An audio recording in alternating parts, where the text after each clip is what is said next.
everybody, this is Lydia D Beauty, and I'm going to do first impressions on the Maybelline Superstay Better Skin Transforming Foundation. So this claims to, in 3 weeks, improve your skin. I believe it's fading dark spots, just making the skin texture better, pore minimizing. So I'm going to give this a try. It has Actyl C in it. I'm not quite sure what that is, but it does have sunscreen, which is a plus because my L'Oreal Infallible does not have sunscreen, so this is really nice. And I needed some other foundation option and let me tell you, I'm so picky. I normally don't go and buy foundations. I only own one foundation, and I always use what works for me. But I wanted to try something that will help with my skin texture and tone. As you can see, I have a lot of dark spots on my face from acne.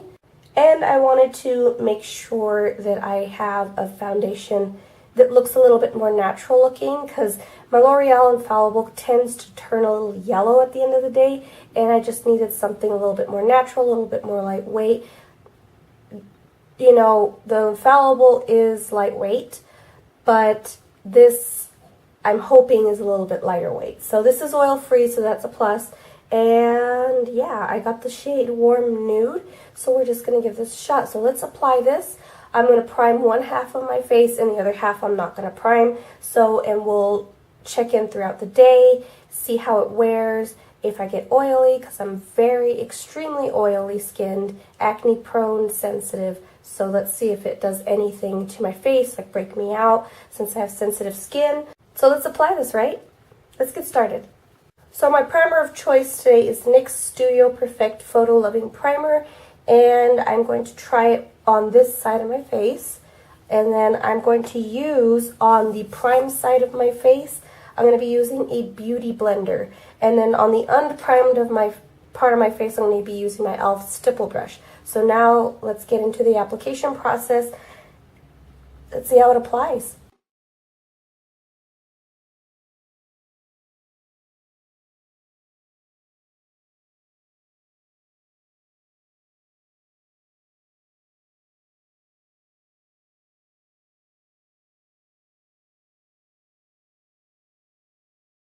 So I've already applied one half of my face, and it's the primed side, and using the beauty blender, the Real Techniques beauty blender, and I have to say the application was pretty nice.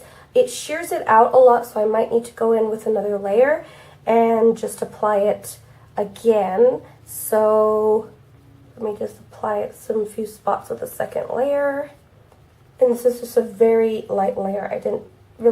I just used what was left over on my hand. And I like how natural it looks. It looks really, really natural. So let's apply the rest of my makeup with my unprimed.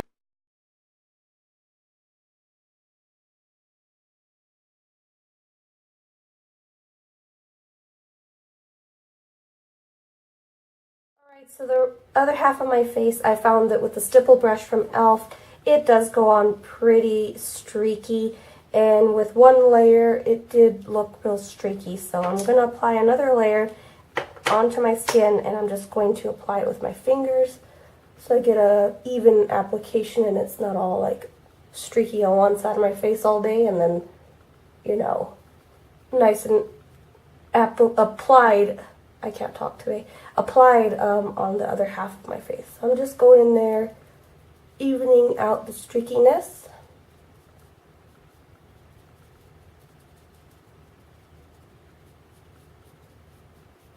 So overall, it applies pretty well.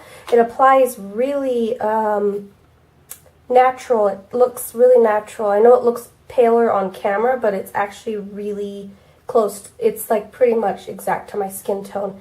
It washes, the light from the sun is washing me out, so it looks pretty good.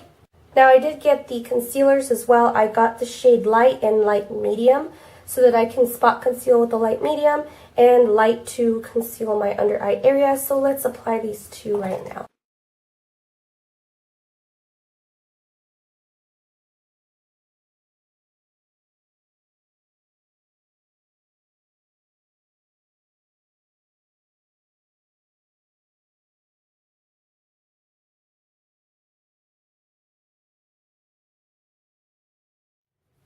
I find that it actually works better if you press it into your skin rather than put it with the Beauty Blender, because it shears it out with the Beauty Blender. So that's my thoughts on that, on applying the concealer. Let's do my under eyes with the light shade.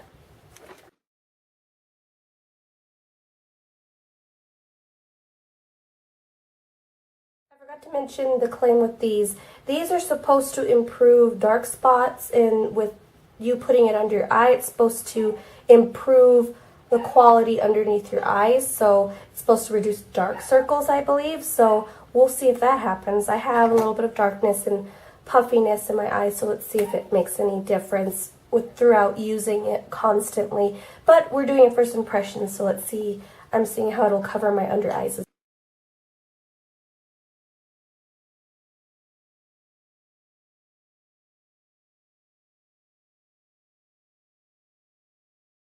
Again, I'd rather use my fingers to apply it under my eyes rather than do the Beauty Blender, because the Beauty Blender shears it out. So application-wise for the concealer, if you like heavier coverage, I would recommend using your fingers or something like a flat brush maybe, because I find that these actually add more coverage.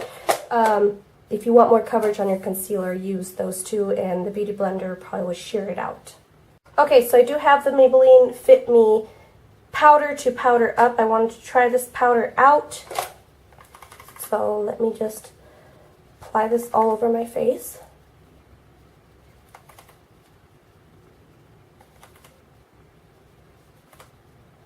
And see how it sets the foundation.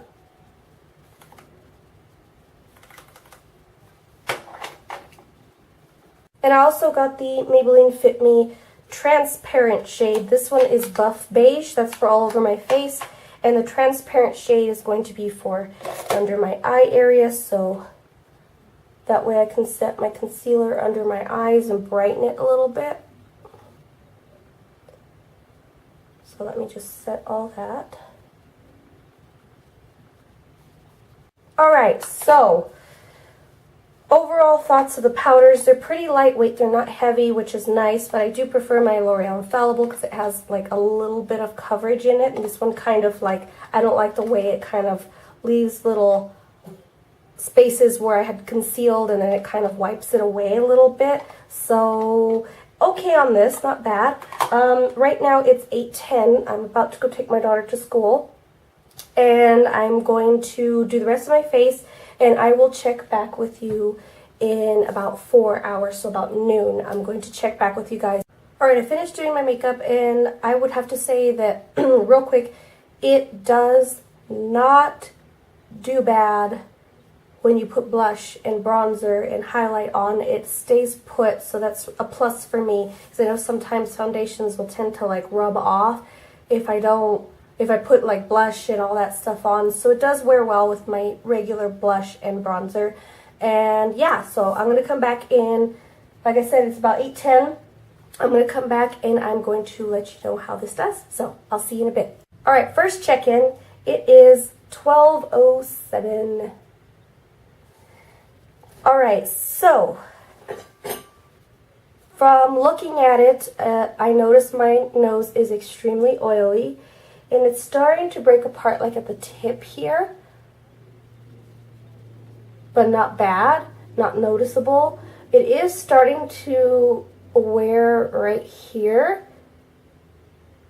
I don't notice any new breakouts, so that's good. My forehead is getting oily, and usually about this time of the day, 4 hours. I mean, I did notice in the time between when I first applied it and now, it has not felt uncomfortable, but I am extremely oily because my skin is just trying to adjust to this change. This is my first fall type weather that's starting to happen here in Colorado, so my skin is starting to adjust a little bit more by producing a lot more oil. Usually if it's like super like moisture, if there's moisture outside, my skin will react by producing a large amount of oil, like it already does anyways. But I know when I lived in New Mexico, it would produce oil quickly because it was much warmer, but it was dry heat in the summer and into like September, so it was always hot outside, so it was always like 90 degrees. Right now it's going to be, I mean, in the morning it was about 65 to about 70 degrees, so it's pretty cool and there's moisture in the air. But yeah, my nose is extremely oily. Here it's starting to break down just a little bit, and then it's oily on my chin. So as far as wear goes, it is not very long wearing for oily skin. It won't wear as long as my Infallible would.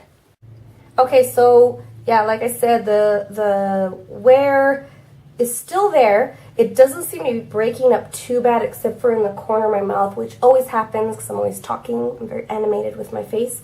And my nose, of course, is the first thing to become oily. And my chin and forehead, T-zone area. But other than that, it stayed pretty intact on my face.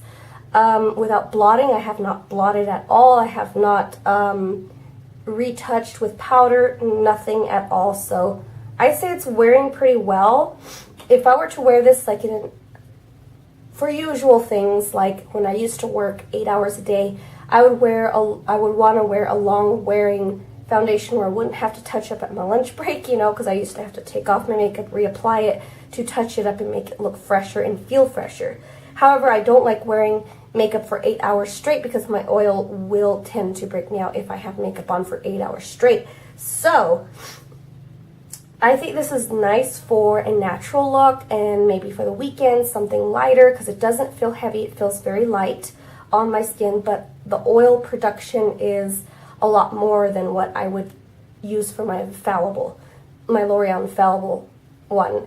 I mean, my L'Oreal would just stay flat pretty much all day until the 8th hour hit. So that's why I'm saying that this is not meant for long wear, but this could be for, you know, going groceries, just slapping on some makeup, because it's really sheer and very comfortable.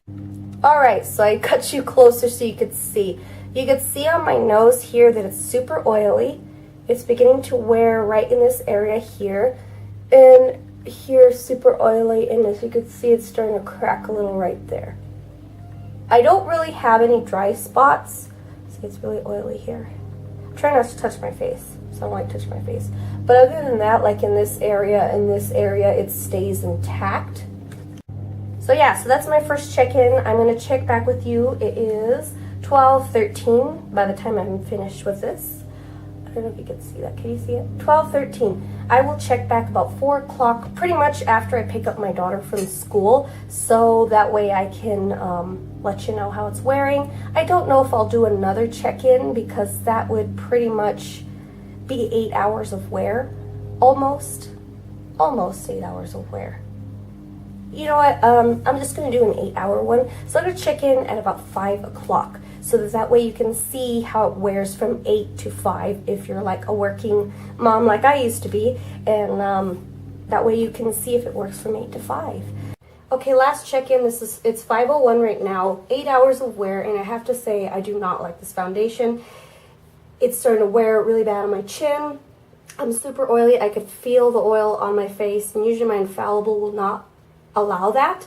So I'm dying to take this off right now. I don't like it. I don't like it. And even the sides that did beauty blender, no beauty blender, primer, no primer, still looks really bad. So I would have to say overall the foundation, the Maybelline foundation, the Better Skin one, it's a no-go for me, especially if you're oily. If you're super oily, I do not recommend this, especially if you get oily within an hour or two. Don't get it, because it will turn oily within an hour or two. So that's it for it's going to be a quick check-in because I'm making dinner right now. So thank you for watching, and I hope you learned something from this. So oily skin girls, if you have the same problem I do, get the L'Oreal Infallible. It doesn't budge all day. It stays pretty matte all day. Hardly any touch-ups. Actually, 0 touch-ups because I don't touch up during the day. I can wear that foundation 6 to 8 hours, so it's a perfect foundation if you have super oily skin like me and large pores.